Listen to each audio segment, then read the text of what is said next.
your creative your creative element. Yeah, So yeah, yeah, yeah, yeah, yeah. we'll jump right into it. Welcome to Strictly Creative. Our guest is Adrian Walters. He's a Canadian actor. Hello, Adrian. How you doing? I'm doing good. I know we kind of just spoke right before the start of this interview, and you were talking about the very productive day you've had, and I want to talk to you about this film you recently acted in called ROADMARKS, which was Yes. one of the many great films featured at the 2023 Ottawa Black Film Festival and the 2023 Toronto Black Film Festival. When I read the description, I was like, okay, I gotta watch this film, and I did, and I really enjoyed it. Thank you. And I'll just quickly read the film description here for folks who probably want to hear about it. Basically, you portray the character named Kory. So Kory turns back to street fighting to raise cash for his daughter's music school against his better judgment and the love of his life's wishes. Seeking guidance from family, he tries to figure out where his focus should lie. This film was directed by Brandon McKnight. So first and foremost, tell us a little bit more about this character that you played, the name Kory in ROADMARKS, and what drew you to this role. So this role is very close to home. This was a role that it was pretty much conceptualized based on a friend of mine. Wow. I grew up with.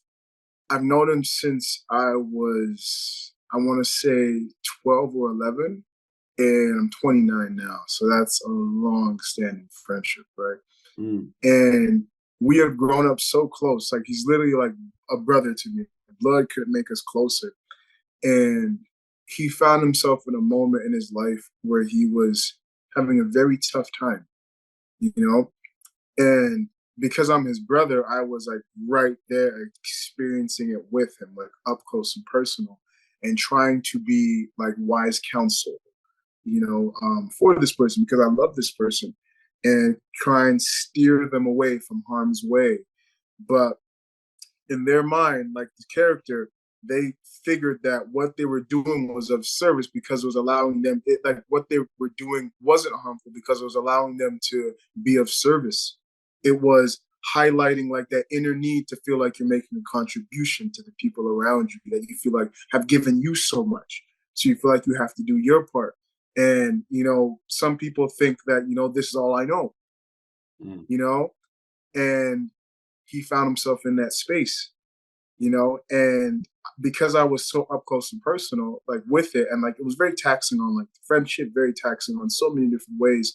I felt like I wanted to explore that through a character, and also seek to like potentially further understand him, because like that's what I do as an actor. Like, you try and understand someone's psyche, understand the motivations of something. Why do they keep doing this, even though it's breaking up their life? It's breaking up the things they built in their life, But it all comes back to that human need to feel like you're making a contribution, So I found that to be really fascinating, and I feel like I'm a very whole person.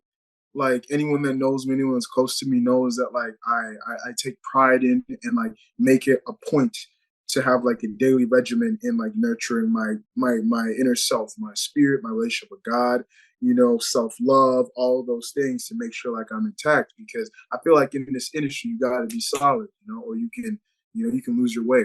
And that's in any field. But so because of that, I wanted to understand what it was like in terms of that brokenness, that emptiness that he was feeling, and why he felt so deeply he had to do the things he was doing. And I was drawn to that. And in my exploration of that, like, I came upon so many different things that were like just heartbreaking to me. And yeah, it's kind of making me emotional just thinking about it. But yeah, I just discovered so much, and here was a person who considered themselves to be weak. And I remember like being in my room and praying to God, because I was God in my process. I was like, listen, God, speak through me. I know I am just mere mortal, mere human. So I always ask him to speak through me for any role. And I remember asking God, I was like, allow me to understand what my friend is experiencing on the deepest level. Allow me to understand that truth so that, when we shoot this thing, I can really embody and really honor him, you know? And I remember one day I felt something he told me that he felt. He verbalized something. And one day I felt like I felt it deeply to the point where it scared me, you know? And it was more so. I'll share it with you. I feel yeah, I'll share it with you since we're Please, yes, having yes. a conversation. Remember one time like there had been, I think it was 3 times where he's 2 times where he called me, and then another time where I was alerted by someone where he was having suicidal thoughts, and he pretty much called me and was saying like, "Hey man, thank you for being my friend. Thank you." He was kind of doing that and alluding to it, and I was like, "What are you doing?" I was like, "This phone." I'm like, it sounded like like when they're speaking in a way where it's like, this is not just a thank you. This is not just I really appreciate you. It's not that. It was alluding to like it felt like a goodbye, and I kind of Mm. caught him in the middle and said, "You better watch yourself." And like respectfully, brother to brother. You can check your brother. You're allowed to check your brother if that's really your brother. And he told me what he was experiencing 2 times when he called me and pretty much said that. And I pretty much I did my best. I was like, hey, God, speak to me in the moment to pull him off that edge because I love this person. I want this person in my life. And I remember praying to God and asking for him to understand that on the deepest of levels. I remember I started to feel that one day. I started to feel like this deep emptiness and like just feeling like nothing mattered, like existence doesn't matter, and this, that, and the third. And I remember I was also training. I got physically like in shape for that thing because I didn't look like how I ended up looking in that short film. I did not look like that. Matter of fact, I actually posted like a progress picture on my Instagram because it was so jarring to me. But I remember one day I went to the boxing gym for training and I was walking home, and the walk home felt longer than it usually felt, you know? And I started to like feel every second of my existence, in a way where it was scary, and it felt like I really felt each moment passing, and I understood what he meant by it's like, he just feels like he's just lagging. He just feels like he's here and he doesn't know what to do. And every 10 minutes feels like 30 days. You know what I mean? So it's just like you don't know what to do with yourself. And for him, he was always seeking purpose. He was always seeking purpose. So, long story short, I feel like that was a long-winded answer. I was just drawn to that. I was just like understanding him and how he tried to fill that space of purpose within him. And yeah, I just like learned so many different things about him and what he's experiencing, anyone in that space. And I remember calling him crying after having a deep cry and telling God. Like I remember I came home and it was so weird because I didn't even feel like telling my mom how scary the thoughts I was having. I was like, whoa, this is so weird. This wasn't here 2 days ago. And I remember just getting on my knees and saying, God, hold me right now, because I feel very scared, with all the things I'm thinking in my head. And I realized I'm like, oh, I called upon, so I asked for this understanding. I remember after crying, I was just by my bedside, I was crying, and I remember I called him and I was like, listen, man, I know you say you're weak, but you are a fucking strong man. If you're experiencing that on the daily and you're still here, you're a lot stronger than you think. That is not for the weak-hearted, you know? So yeah, that's what like drew me to the role. And that's like a bit of my experience, just like trying to understand him as a Wow. person and as a brother. You know what? I really appreciate that answer, and how you really you've given us the full picture, and you dove deep. And there's so much I want to ask just in regards to your answer, because you speak about this strong connection to this friend of yours and his reality. But also it's interesting too because you seem like I don't personally know you or anything like that, but as soon as I saw you on Zoom, I looked. My first initial thought was, wow, this person seems very at peace, very grounded, and it sounds to me like you're spiritually connected. You're a person of faith. I imagine. It sounds like it is because you speak Yeah. of that, and it's Yes. and it's interesting as someone who's a creative, someone who's an actor, performer. I guess what I'm trying to say is we don't hear a lot about the role of spirituality in one's creative work and process. But I'm gonna ask you some more questions in regards to the film. But Yeah. I want to know, I want to understand your process some more, because it's really interesting how you tapped into that, and I appreciate your honesty in your responses here. And the film, as you mentioned, deals, like, there's a lot of themes such as economic survival, love, parenting, responsibility, redemption, to name a few. Um, and I think you've kind of alluded to this in your first answer, but how did you approach portraying those themes in your performance? Because Kory is a complex character, right? He's got all these pressures, he's got all these hats he's wearing. He's a parent, he's got a love in his life, he's got a girlfriend, yet he's still street fighting to provide for his family. How did you go about portraying all those themes in your performance? Hmm. Um. Well, like, list the theme. Like, say it again in which order, and I'll answer it in that order.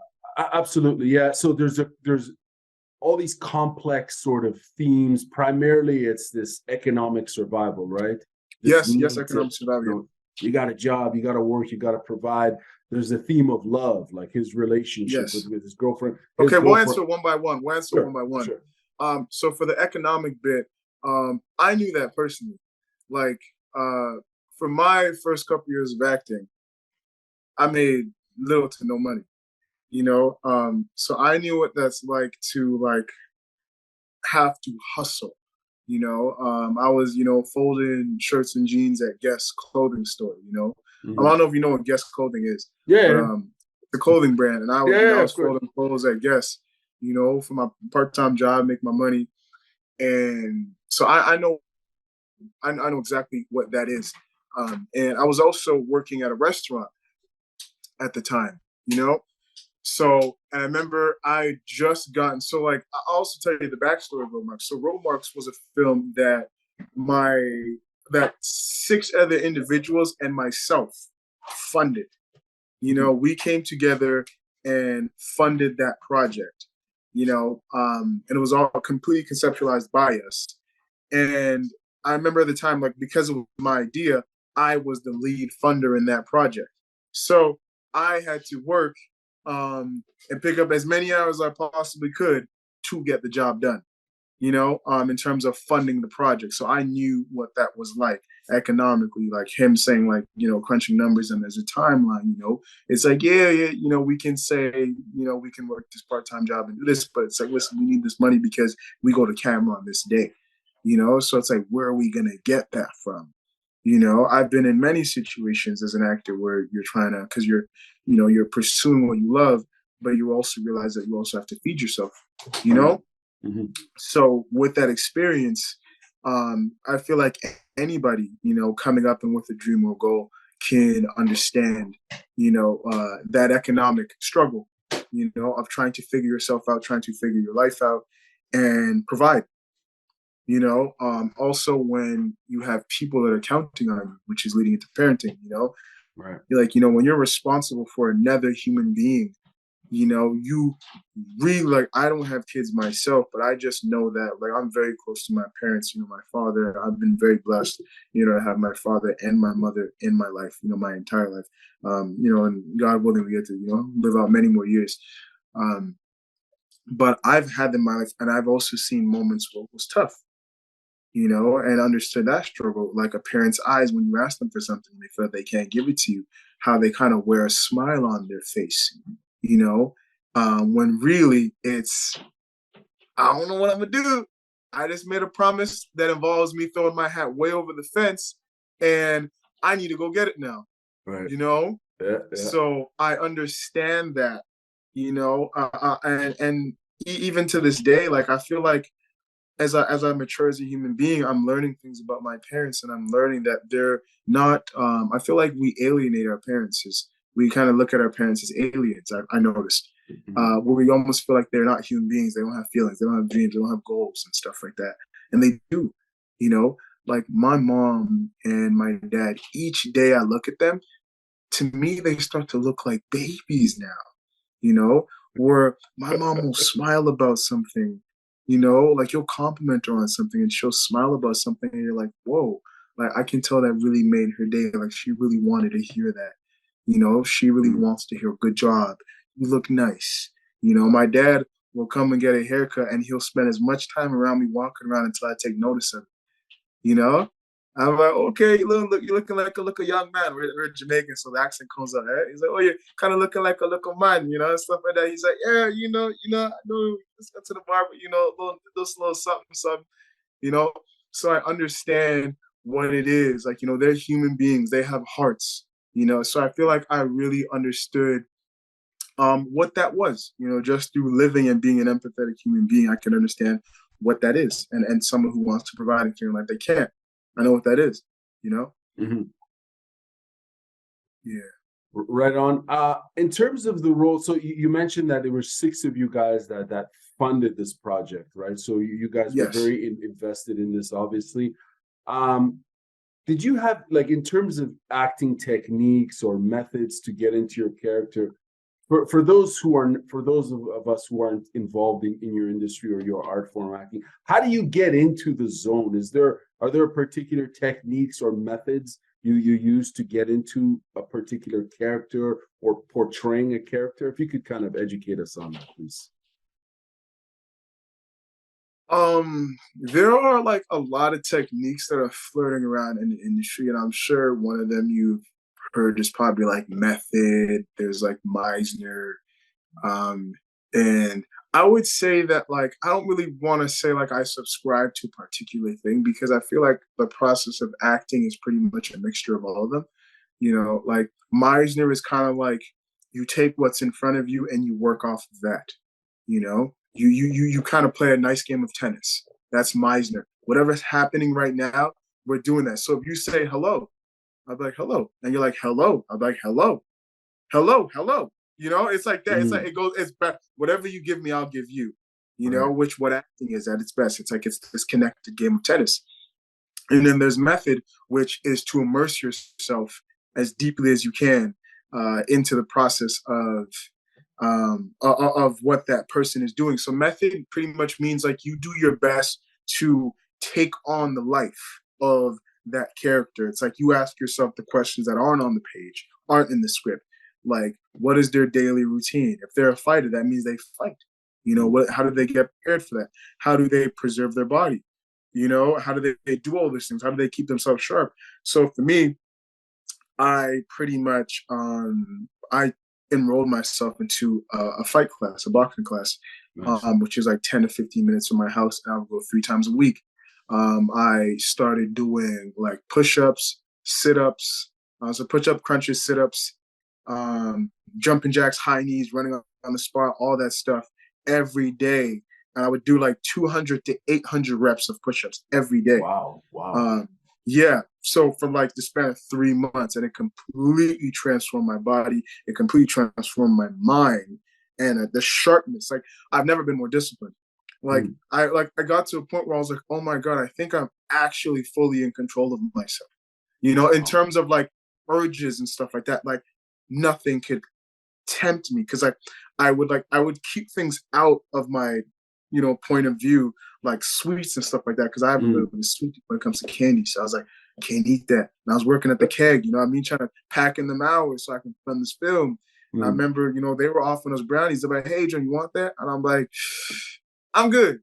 I'm good. And it get to a point where it's like I would even go to it and smell it. And I'm like, wow, I think I've unlocked the code. Like I'm not drawn to this because I know Wow. it's not good for me in terms Mm. of my objective.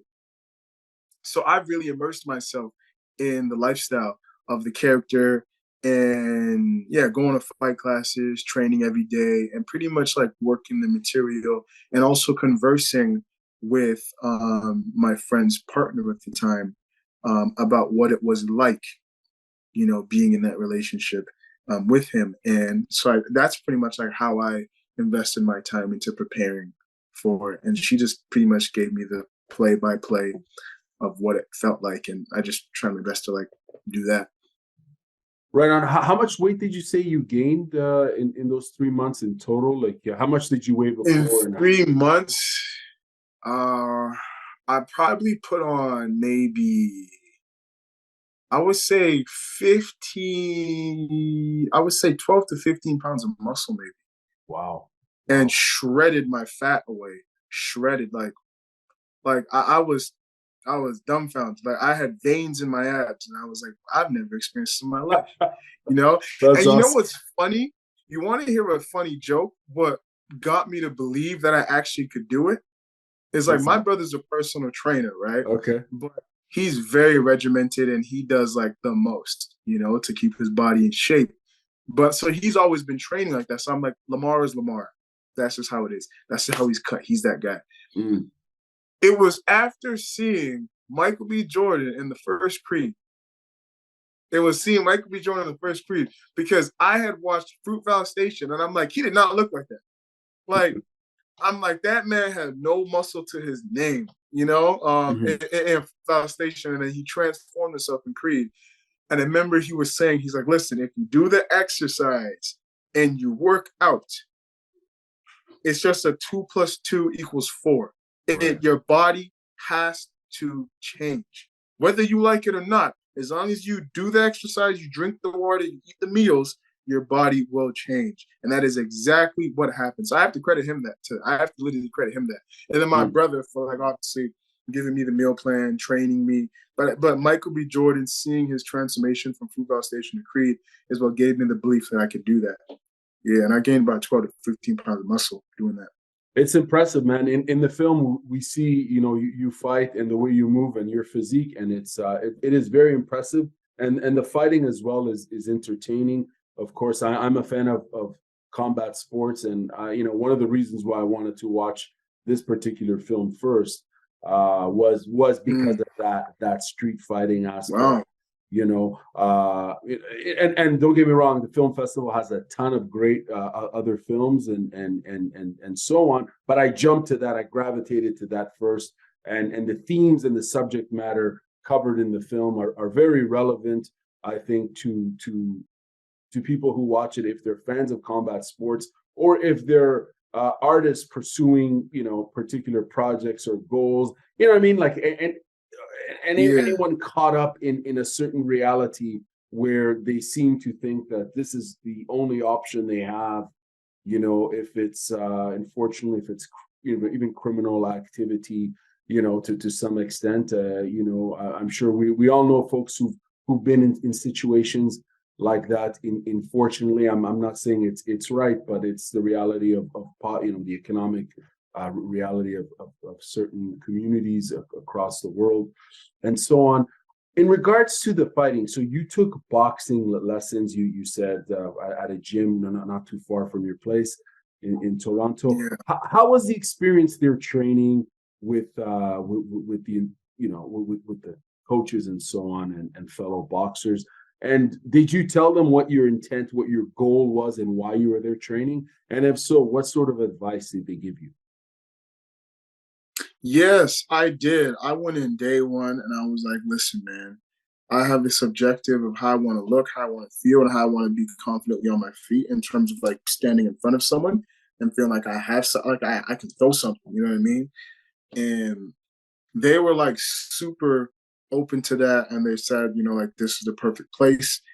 And I remember I said that to one guy because he kind of reminded me of Mickey, from Rocky, you know, Yeah. like he was an older cat. So I was like, oh, he might know a little something about something. So I went to him and he's like, I got you, but he's like, I don't have the time to personally work with you like that. But there is one gentleman by the name of Jason who does have the time. He can put the time into training you. And he knows everything I know. So he'll be able to give you whatever you need.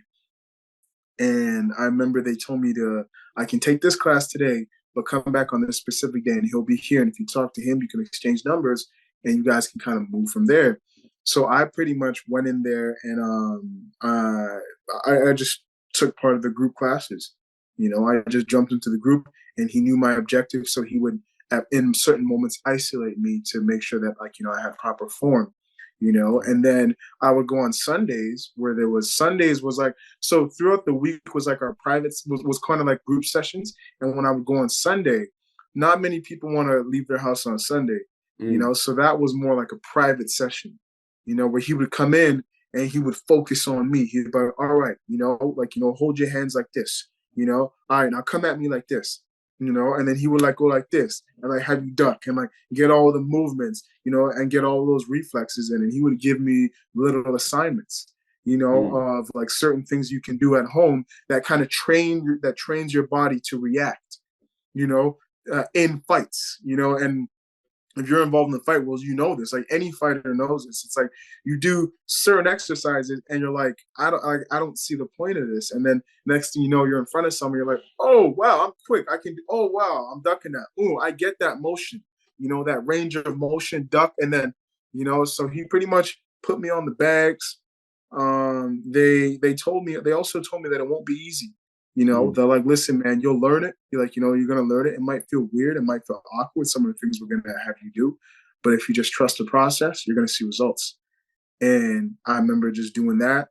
And my trainer, Jason, became like a really close and dear friend to me, you know, and he steered me in the right direction, would give me strong advice, you know, would push me, you know, really push me to getting in the ring to sparring, because I had a lot of nerves around that. I'm mm. like, okay, I'm doing this exercise, but how does it translate now in front of someone? And he really pushed me to get in there to experience what that was like. So yeah, they were very helpful in terms of like preparing and feeling confident. If that answers your question, I feel like No, it was a long question. no, no, Yeah, this is great. You know, it's a 15-minute long film, and when I watched it, there were a lot of moments that really grabbed me seriously, because I thought about a lot of uh, you know, particularly when it comes to sports or combat sports, and situations where a lot of people want to maybe give up a sport because, you know, XYZ reason, they're injured, you know, they realize they can't push on anymore. There's a lot of raw emotion in this film, and I think it's a film anyone can watch. It's not just for some guy who likes combat sports. In fact, one of my favorite scenes in the film, you know, of course the fighting is great. One of my favorite scenes actually is the dynamic between this street fighter named, you know, Kory, who is hiding, you know, the fact that he's out there fighting from his girlfriend, and you see the vulnerability. It's funny how much emotion you can, you know, communicate with your facial expression. You know, when you're coming into the home, and we could see the fear, the anxiety, there's just so much that's represented there, and the exchange between the both of y'all, especially when she finds out that you're back on the streets fighting, and she's, you know, I hope people watch the film. I don't, no spoilers or anything like that. I probably just kind of did. yeah. I kind of did spoil it. It's all Sorry, good. It's all good. but you know, you see that raw explosion and the dynamic, and it's a really interesting shift, because we you know, we see this combativeness there as well. You know, where Kory's girlfriend, you know, I think she's like, this is the third time, and that exchange was, I found, really powerful, and really added to the whole story and what was at stake, you know, for him in terms of his personal relationship. What my question for you now is, can you tell us a particular memorable moment or scene from filming ROADMARKS? Is there a particular memorable scene or moment for you that really encapsulates the character? I would say it's funny you highlighted that, because I remember I remember there was two moments. Um, it was that scene, working with Umberly Gonzalez, is the actress. It was a dear friend of mine, and we had met. I want to say like pretty much before that film. Like we had met prior, when I did a play. She came and helped us out with something, so I met her once, and we ended up working together on this story. And we had like taken time to like hang out and time like connect, so that we can genuinely feel like strong feelings towards each other, and a deep care, you know. And I remember I really developed that, you know, for her, and vice versa. You know, she's a very open person, so we, you know, we felt strongly towards each other in that way. And I remember doing that scene And I remember when like in scene, I remember walking and putting my hand on her back, being like, "Baby, chill, chill, chill, chill. Like I understand this is bad, but like just hear me out for a second." And she was like vibrating. Like I felt like I touched her and my hand bounced back because she was vibrating so deeply, like you hurt me, Right. you know? And I really felt that in her being. And it scared me. I'm like, oh my God, I did that, you know? And so it led into like, but it led into like the direction of the scene where it's like, you know, she's on me about it. I'm like, well, let me talk, blah, blah, blah. And she's just hitting me. It's like, I explode. But it's like, well, here's all the things you do. Here's all the things I feel. Well, you know, since you want to be so expressive, you know, and it explodes. And I remember, yeah, that was a beautiful moment between us. That was really Big powerful. time. And Big time. it took us all by shock, you know. You know, you can prepare for things, but you never know how things are going to translate. So that was a beautiful moment. And like I felt like, and because my heart got torn open in that moment, I remember realizing like, oh, I might be in trouble. Because like I felt so strongly for her that I was like, oh my God, I think I'm in love with this woman. You know, which is a scary thing that actors don't talk about too, which is like, how do you formalize like a deep love and care for someone that's honest, and then know that when the project wraps, keep that separate. Wow. You know, how do you even create boundaries within the process of honest emotion? You know, that's not many people talk about that. That's not something we talk about in industry a lot. You know, they really encourage you to fall in love with these people on screen, but no one talks about how you have to process it going home, you know? If you watch, if people watch this film, they will know what you're talking about, because when you guys are looking at each other, especially with her initially, there is love there. You know, there's a deep connection. It resonates and it goes kabuki. It goes crazy when she finds out that, you know what I mean, you're still fighting. It's like she goes from Tweety Bird to the Tasmanian Devil, and you know, that energy vibing back and forth. It was, that in itself was like not a fight, but it was a fight of energy, you know, in terms of like what love does to people. And it's interesting to hear that, you know, you were that in it emotionally, that you developed a connection with her. Yeah. And people, if can we talk about that can we talk about that theme, and how do you all as actors like decompress it? I don't know if that's the right technical term. How do you separate? Because you know you're talking about that honest connection, you know, you're performing, but please. But you make it feel real to yourself. You convince yourself of that. And there's so many different ways of going about it. For me personally, what I did was like, you know, just like express myself. It's like, wow, it's like really feel so much towards you, like such a deep love. I remember, and like you have friends to lean on, that other friends that are also great craftsmen that kind of help you, because I didn't go to theater school, you know. I didn't do all that. I went through like fit TV and film training, which is a bit different than the way they train you for the stage. So I didn't have all that decompressing tools at hand. So, but luckily I have amazing friends around me that kind of broke down the process for me. Because at first I was like, all right, I'll just avoid this human being, you know? And they're like, that ain't gonna work, you know? Because what's the saying? There's a saying about like, you know, separation creates appreciation or something like that. Like, you know what, when you don't see someone, you know? You can fall deeper, you know? Right. I don't remember the name of the saying, but pretty much my friend was like, listen, you know what you do? You breathe through that. You release that. You touch back into your reality, but that is real for yourself. You did create that for yourself. So what we started doing was hanging out and connecting, and from that, we became the best of friends throughout that process. And it's so funny because like in our industry, relationships do move really fast. It's like you can meet someone, work with them for 3 days, a month, however, and they become a lifelong friend, or maybe, you know, your wife or your brother, like, you know, that like a brother from another mother. Like you never know how it goes. But So from my experience, that's what it was. It was more so like hanging out, connecting, vibing, and just realizing that this is just a friendship. You know what I mean? But there's trickier situations, you know, especially that we've seen in our industry. And one of the things that we as artists do, and something I enforce, you know, within myself, because I'm a very hard on the sleeve guy, is to create a pact, pretty much, like realizing like this is not reality. This is truth in a box, you know, and it lives within the confinement of this project.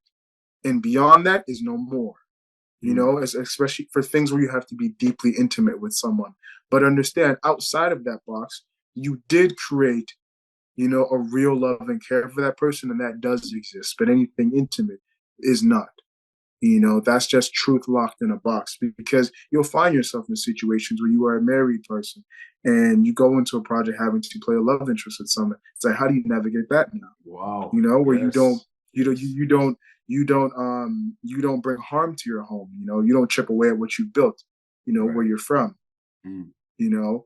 So, but you also have to be honest, because you are contractually obligated, you know. So as actors, one of the things I've learned is, yeah, we have pacts. We pretty much just like make self promises and then make a promise with that other actor of what this is, and you kind of navigate, you know, the truth of this story in that box. And when you step out of it, you go your ways. Very, very interesting. I know I Yeah. probably I don't know how much time you have left. I have a couple of more questions. I hope I can take you Yeah. for another 20 minutes. Is that cool? That's fine. Yeah, we're here. Let's do it. Yeah. Awesome. Awesome. No, I'm really enjoying this. I really appreciate your time and everything you're telling us here. In addition to acting, you've also worked as a writer and director. How has your experience in those roles influenced your approach to acting? Well, I've actually only worked as a writer. Oh, okay. Okay. Sorry. Only worked as a writer. Only worked as a writer. Yeah. Okay. How it's changed my approach is it made me realize that if it's on the page, it's there for a reason. You know, so if it's on the page, it should be on the stage, and if it ain't on the page, it ain't on the stage, according to Mr. Denzel Washington. So it taught me that everything on the page is integral, because when you're making a film, especially if it's short film, you know, or even a feature film, it's money. So you have to film everything on the page. So you got to be really wise and really certain about what you want, what helps to tell the story and what doesn't. And if it doesn't help to tell the story, you cut it. It is not in the script. So writing something taught me everything is integral. So if a writer puts something in a script, that is a device or a key thing you can use to enhance your performance and to capture their vision.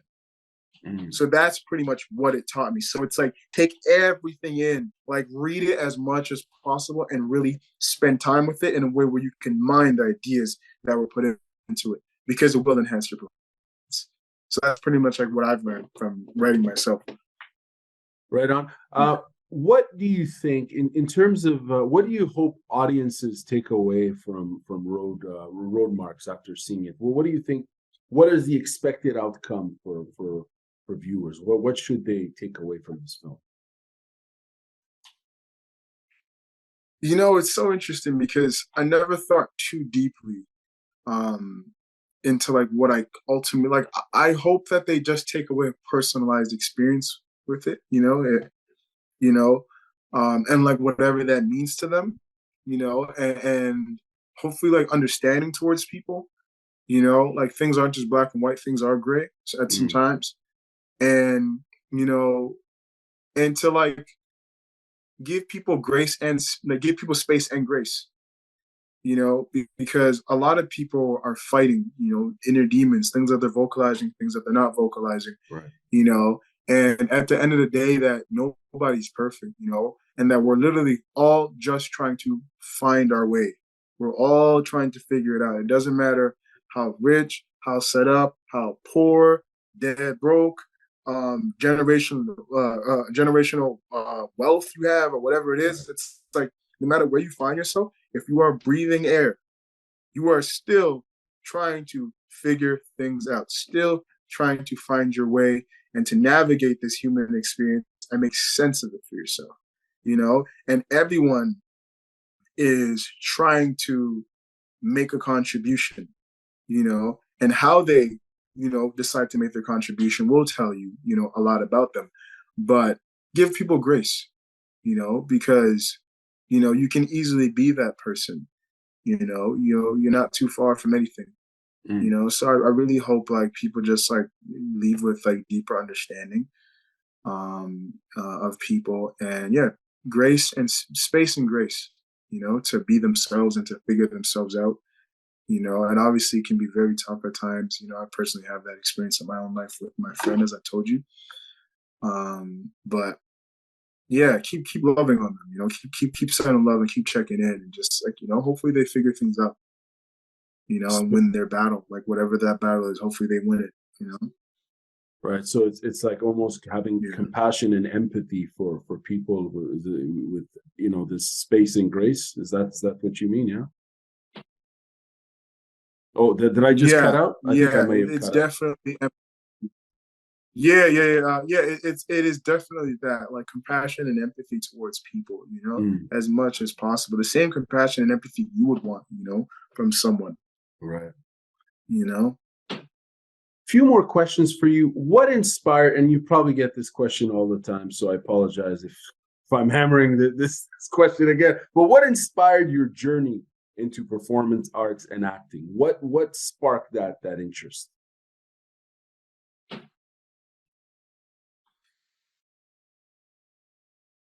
I grew up in a big family of 7 kids. Okay. Wow.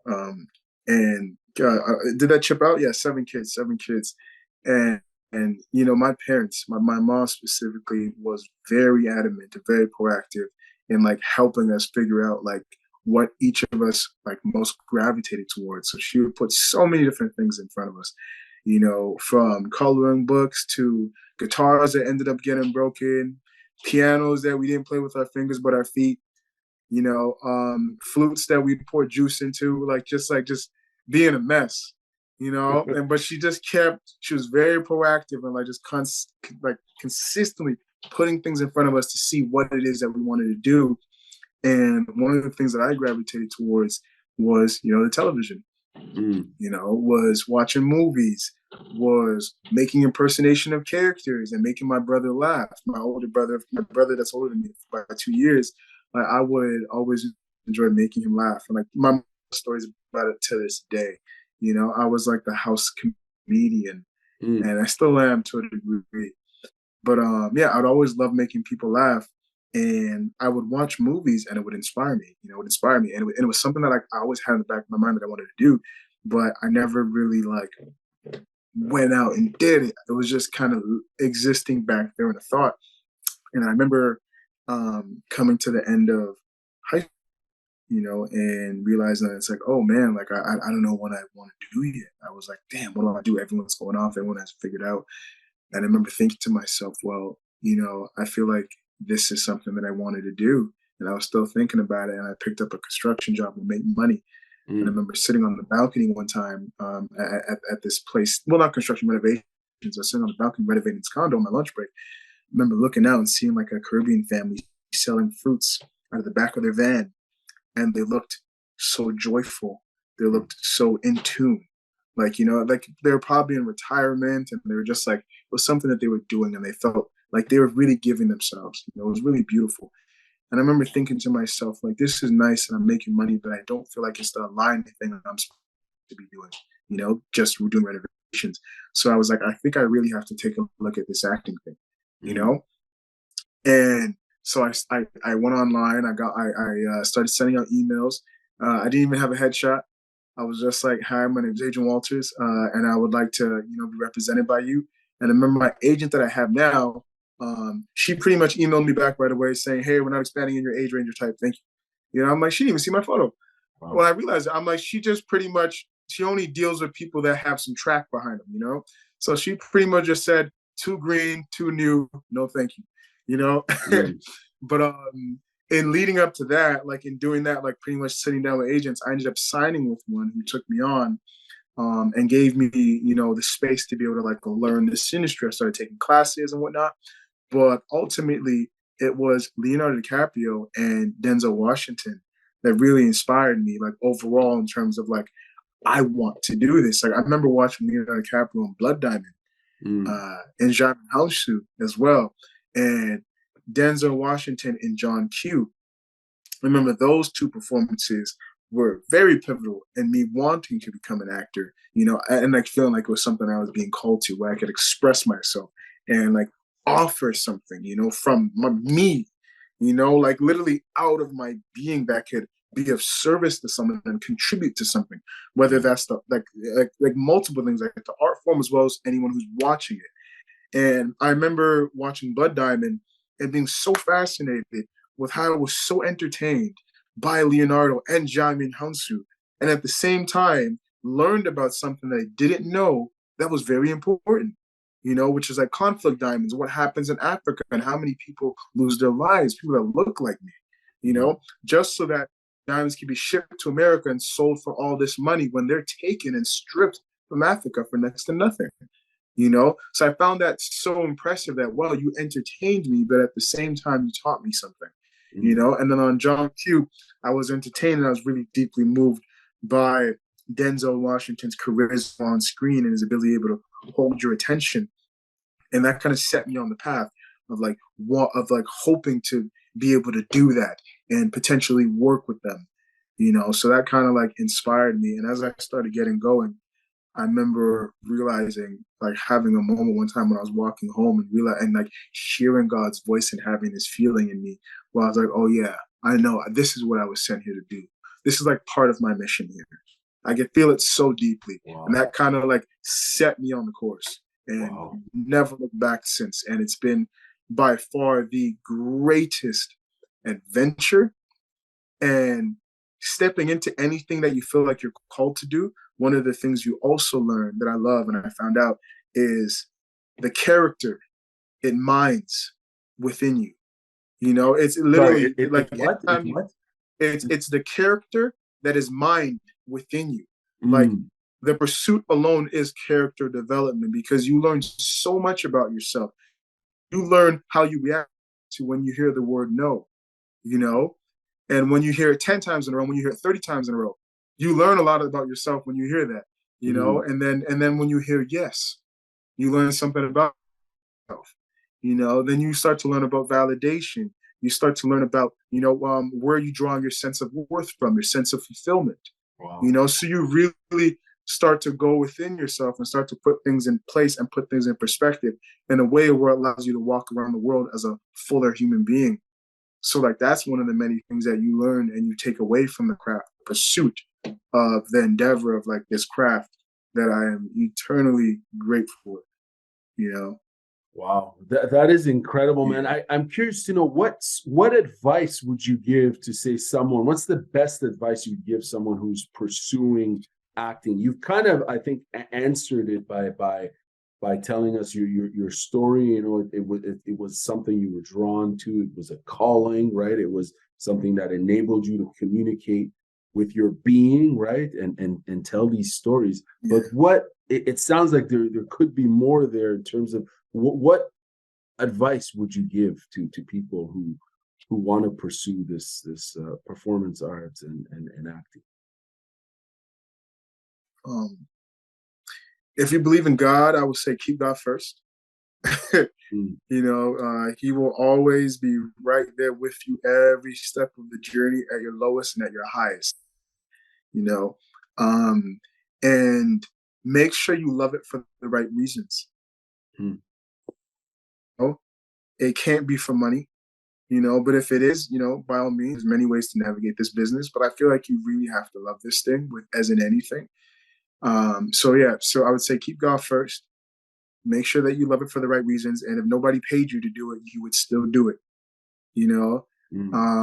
and find a community. As soon as you can, find a community that you feel like loves you and appreciates you.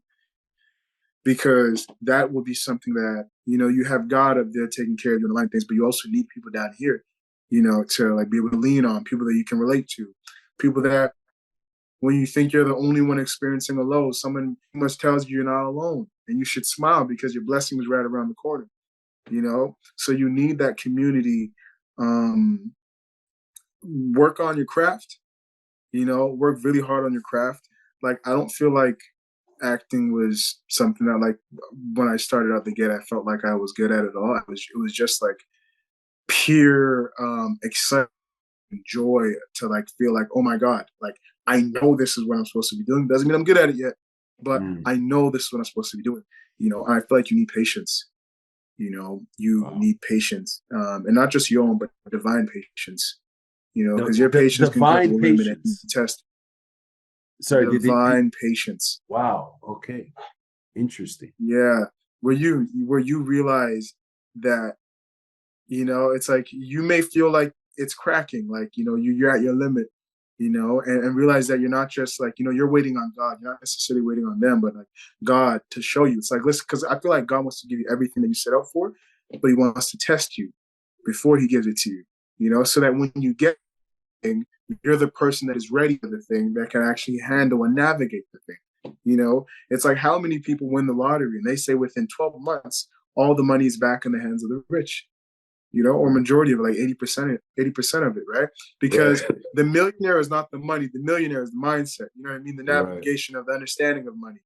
So I feel like God will prepare you for the things that you want, as He has done with me and is continually doing with me, in a way where it's like, yeah. So I feel like I was about to switch my answer, but I was like, let me stay focused on what he asked me. Is divine patience. Yeah. So divine patience, keep God first, find your community, make sure you love it for the right reasons, work really hard at it. Nobody should have to tell you to do what you do. Don't wait for someone to, and don't wait for permission to be great, which is something that my brother and friend Leighton Alexander Williams told me. He's like, don't wait to go within and bring out the greatness within you. Don't wait for someone to be like, hey, Adrian, I see that within you.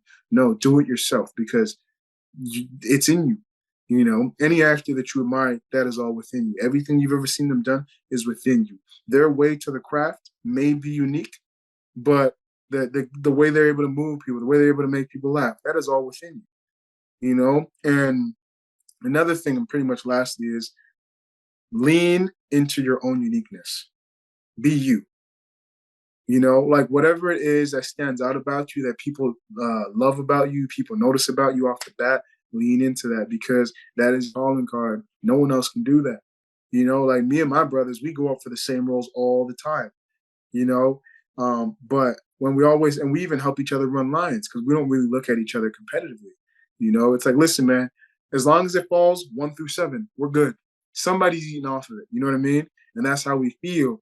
And we're not intimidated with each other, because we know that there's so many different things about you. It's like, they're like, you love different. You say hello different, based on your experiences. You navigate the world different, So, and like, that's kind of like what I feel like casting directors or people want.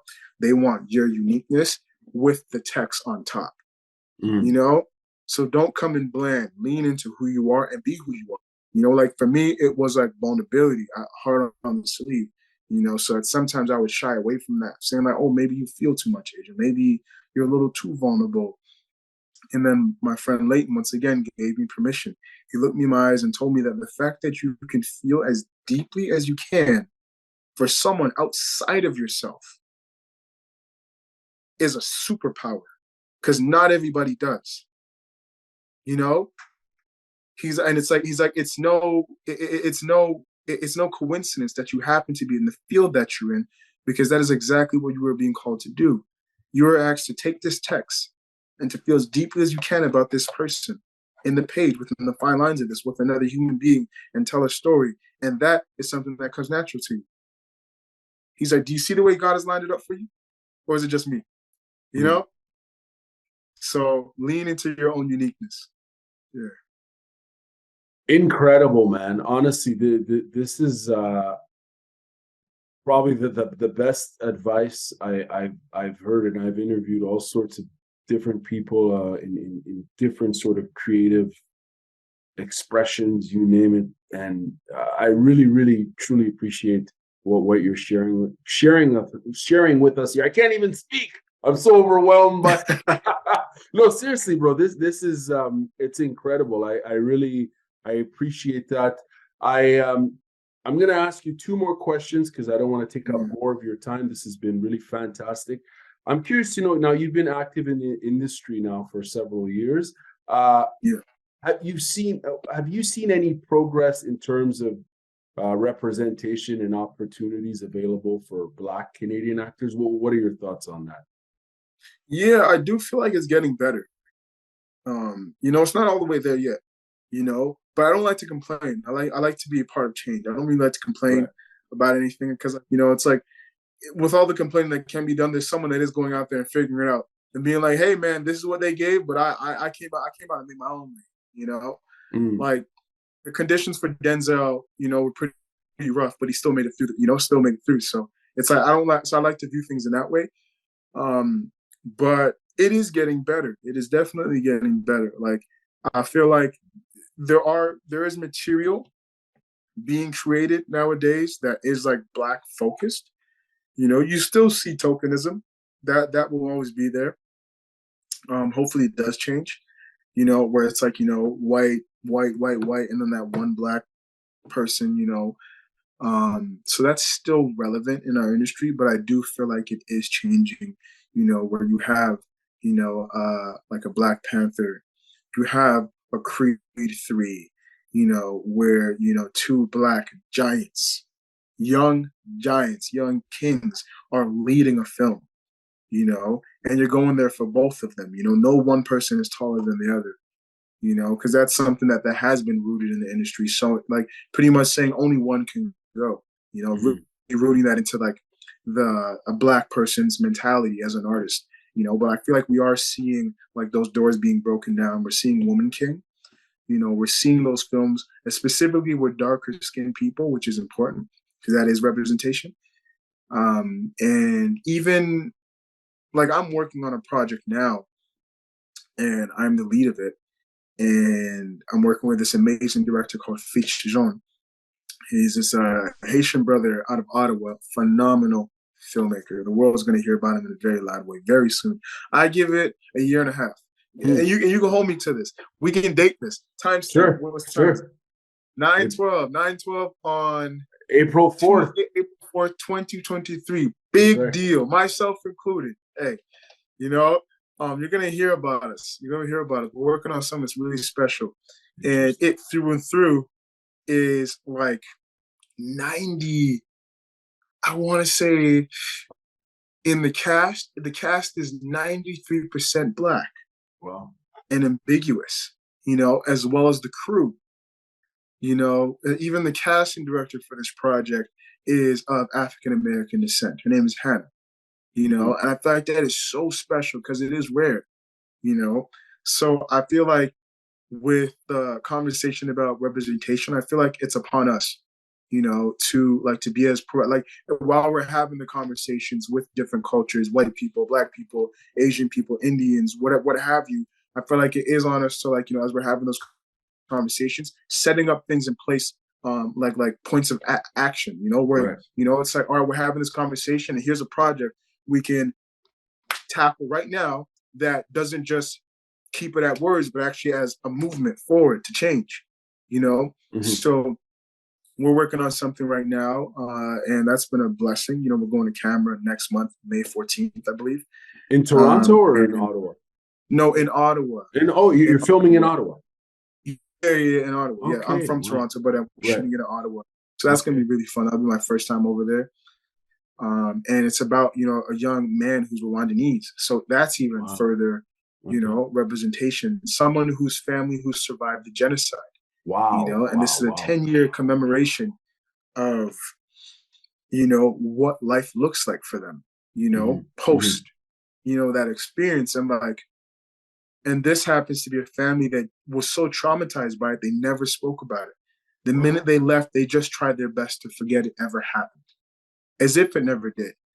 you know, and that slowly trickles its way back into the dynamic to the point where it just erodes the whole thing, you know.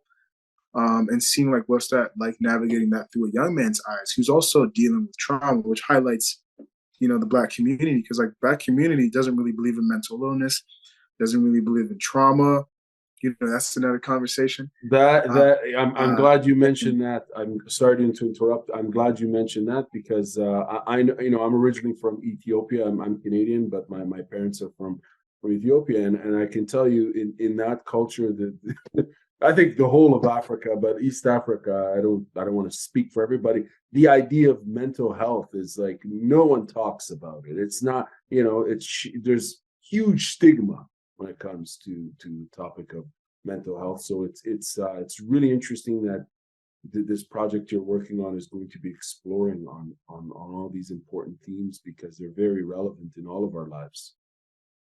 You know, and like I feel like, especially when we have like, you know, young Black people fearing each other in the streets, you know, and are trying to find, you know, come from broken homes and trying to find homes in other ways, which might be gang affiliation, you know, and whatnot, and then feeling like that's something to protect. So when they see someone who also found a home in that, you know, they go to war on that, and that's just trauma. That's just a conversation that never happened, leading to war, you know. And did you freeze? I think yeah, you're frozen on my end as well, but I can hear you. Can you hear me? I'm back. Oh, yeah, okay. Can you hear me now?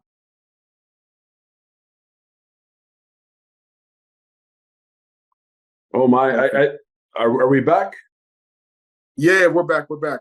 What was the Okay. last thing you heard me say? You were talking about the trauma of the sense of belonging that kids who come from broken homes joining gangs and then they go to war for each Yeah, other. just trying to find a home, you Mm. know, and then and in the nature of self-preservation, you try and defend that home, you know, and when two broken kids find themselves on opposite sides, you know, then we have a war in the streets, you know.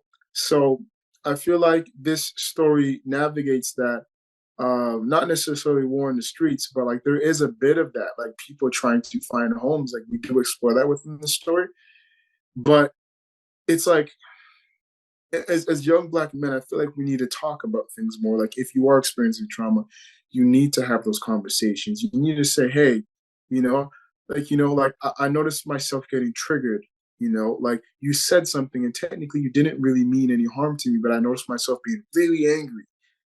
Why do you think that is?